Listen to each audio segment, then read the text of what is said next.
টানা ৩টি টি-20 সিরিজ জিতে এশিয়া কাপে পা রাখছে বাংলাদেশ। তবে লিটন দাসের দল ট্রফি জিতে যাবে এমন স্বপ্ন সম্ভবত পার বাংলাদেশ ক্রিকেট ভক্তও দেখছেন না। ক্রিকেট বোদ্ধাদের ফেভারিটের তালিকায় নেই বাংলাদেশ। আকাশ চোপড়াদের মতো কেউ কেউ তো আবার আফগানিস্তান থেকেও পিছিয়ে রাখছেন বাংলাদেশকে। তবে লিটন দাসের সম্ভাবনা নিয়ে দারুণ আশাবাদী বাংলাদেশের pace bowling coach Shaun Tait. তিনি জানালেন, টানা ৩ সিরিজ জিতে এশিয়া কাপে যাওয়া লিটন দাসরা এবার একটা শিরোপা জিততে মরিয়া।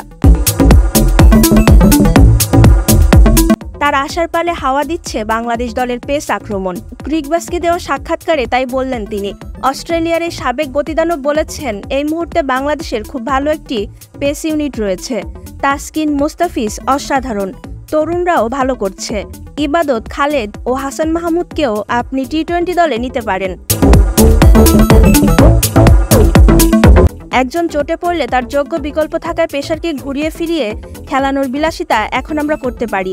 আমাদের ফাস্ট বোলিংয়ে সেই গভীরতা আছে। ৩ বার ফাইনালে খেললেও কখনো এশিয়া কাপ জেতা হয়নি বাংলাদেশের, জেতা হয়নি কোনো বৈশ্বিক শিরোপাও। শন টেইট মনে করেন, এবার একটি বড় টুর্নামেন্ট জেতার সময় এসেছে বাংলাদেশের। এবারের এশিয়া কাপই হতে পারে পরের ধাপে যাওয়ার মঞ্চ। দলের মধ্যে সেই তাড়না দেখেছেন টেইট।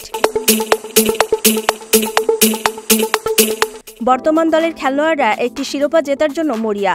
আমি বলছি না যে আগামীকালই আমরা বিশ্বকাপ জিতব, সেটা বাস্তবসম্মত হবে না। তবে কয়েক বছরের মধ্যে পরের ধাপে যেতে পারি আমরা। সম্প্রতি শ্রীলঙ্কা ও পাকিস্তানের বিপক্ষে টি-20 সিরিজ জিতেছি। এশিয়া কাপে এই দলগুলোকে আবার হারিয়ে চ্যাম্পিয়ন হওয়া হবে পরের ধাপ। সেই সামর্থ্য আমাদের আছে। আর আগামীকাল এশিয়া কাপের নিজেদের প্রথম ম্যাচে মাঠে নামবে বাংলাদেশ হংকংয়ের বিপক্ষে। ম্যাচটি শুরু হবে বাংলাদেশ সময় রাত ৮টা ৩০ মিনিটে।